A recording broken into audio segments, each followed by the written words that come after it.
Happy Halloween, guys! Welcome, or if you've already seen my channel before, welcome back. I am the Philadelphia Whovian, and fun fact for this video, well, originally I wanted to do a Halloween video on one iconic movie from my past. And that was a movie that I've always loved, and I thought it would be so fitting to do it, Hocus Pocus. This was going to be my original Halloween video. It was about my time watching Hocus Pocus and some of the history or the background of the actors who appeared in this iconic movie that when it came out it was not a hit, but over time it became a cult classic. So I was set to do my video for it, then I went on YouTube every day and I discovered something really painful to my sensibilities. Many people have already done a video on Hocus Pocus this week for Halloween. What can you do? Which makes sense. Hocus Pocus is a movie that means a lot to a lot of people. Left me with an idea of, well, I've got nothing else to talk about for Halloween. But I thought, wait a minute. There's a video that I was going to release 2 weeks from now, and therefore, why don't I just move that forward, bump that up, and do a video on that. And that is a video on inventing the Ice Warriors, how the Ice Warriors were invented and created from the classic show of Doctor Who. And for the history of the Ice Warriors, for those people who have not seen every Ice Warrior story, the Ice Warriors was, I believe, first brought to Doctor Who. I want to say it's 1967, but I could be totally wrong with that year. And I'll just stick to what I know. They were a monster that was created in the second Doctor's second season, where Patrick Troughton, playing the second Doctor, had Jamie and also Victoria as a companion. Jamie was played by Fraser Hines, the gorgeous Fraser Hines, and Victoria was played by Deborah Watling, the impeccably glamorous Deborah Watling.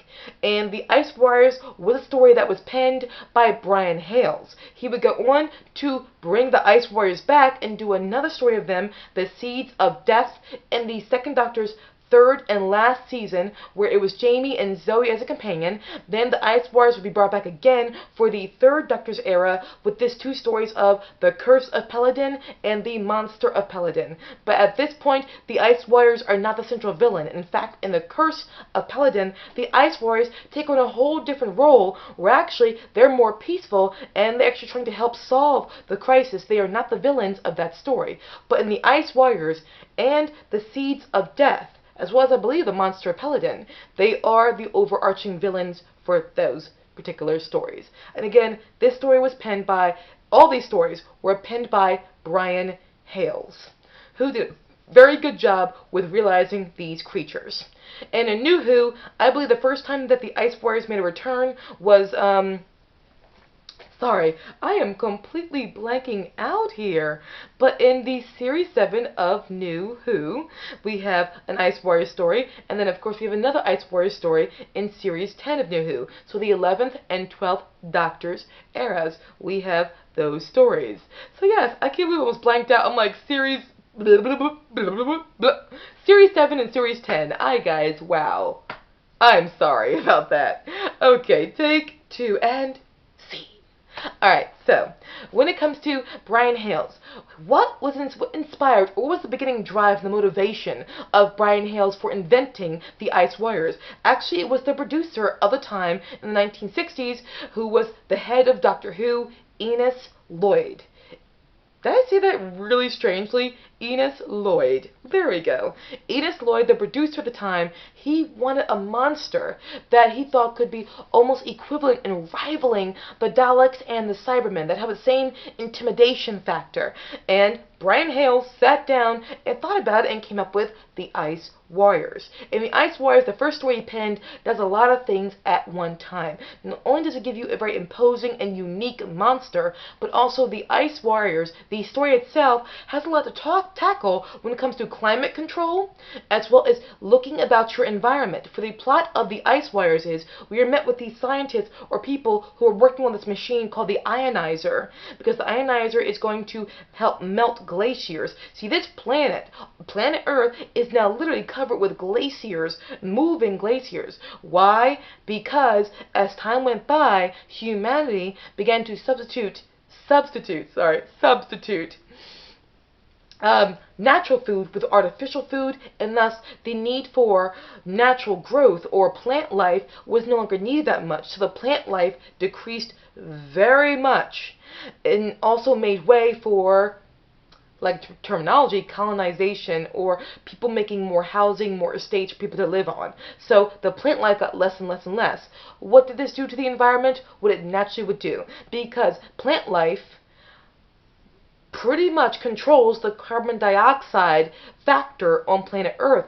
And with that being such imbalance, there was nothing else for the planet to do but to freeze up. It literally controlled the temperature of the planet, showing how everything is connected in the circle of life. But because of the decrease of plant life, there was nothing to protect the Earth from its temperature dropping and glaciers being moving and becoming more prominent, and thus the ionizer had to be invented. What a very good message, or a very good thing to point out. It's science fiction, but at the same time still commenting on the world around you, but doing it in a way that's not preachy. That is a delicate balance that was very well achieved, I do not deny. And Brian Hales again did a good job with thinking and sitting there and thinking of a creature that had a very imposing way about it. And Deborah Watling, she has a very cute story about a woman coming up to her and saying, when she had her son watching the ice wires, she said it was almost as scary as the Daleks. It wasn't as scary as the Daleks, but it was almost. And for Deborah Watling saw that as a great achievement. Yes, of course, nothing could ever be as scary as the Daleks to children, but hey, the ice wires came pretty darn close. Now when it came to the design of the ice wires, I believe it was designed by Jeremy Davies. And Jeremy Davies, again, designed the Cybermen, and these were these bulky costumes. You know, the classic Doctor Who was the era of bulk. It really was. And I remember the thing he said about it when he saw the script and thought about how he was going to design it. I remember I loved his quote. He said when he read the script and saw it was laid out for him when it came to designing this creature, he's like, it was a bugger idea. He did design the costumes, though, and they became iconic very much, because people, even though there are not many stories about the Ice Warriors, people always remember the Ice Warriors, and that's a good compliment.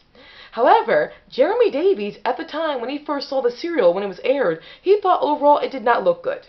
Especially when it came to probably even his designs. He decided it didn't really work. He thought they bit off more than they can chew, because it was a very ambitious script. It really was. It required a lot of things to be built, hence why it was filmed at Ealing Studios. I'll get to that in a minute. But at the time, he was like, ugh, he did not think it looked good, and he was really kind of like, ugh. Even his costumes, it was just not the most pleasant thing for him to witness. But over the years, time has a way of softening us or changing our perspective. He began to rewatch the episode and realized, oh my god, this serial was actually pretty good. And for the budget it had, pretty well done. Gotta give it credit for that, as he should have. So yeah, very good job there. Now when it came to the actual Ice Warriors, by the way, when I'm doing this video, if I ever say Cybermen, I mean Ice Warriors. Sometimes I get those two mixed up way too much when I'm talking. Even though I know what I'm talking about, I still mix them up with my lingo. So, let's keep going. So, when it comes to the Cybermen, there are two main actors who were known for playing... Did I say Cybermen? I totally said Cybermen, didn't I? I said Cybermen. See, now I got it in my head. Okay, the Ice Warriors. I believe the first was Sonny Galdinez. And Sonny Galdinez, yes, his heritage is like his name.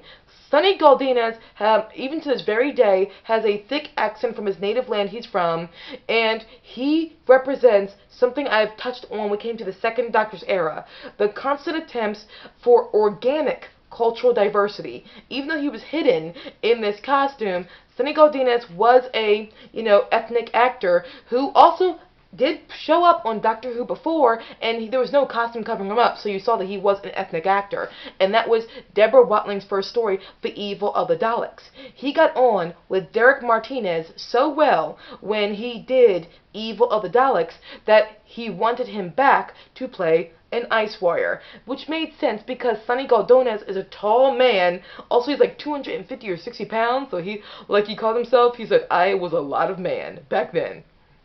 And then also, I believe another actor was an iconic actor at the time. I believe, unless I'm forgetting his name correctly, I'll just go for it. Bernard Breshaw. correct me if I'm wrong there, but I believe it's Bernard Breshaw. But he was known for being a comedic actor. So at the time, Jeremy Davies, again the designer, was wondering, he's like, I wonder why they wanted Brian, because again, I mean not Brian, Bernard. Got Bernard mixed up with Brian Hales for a second. Bernard was known for being a comedic actor.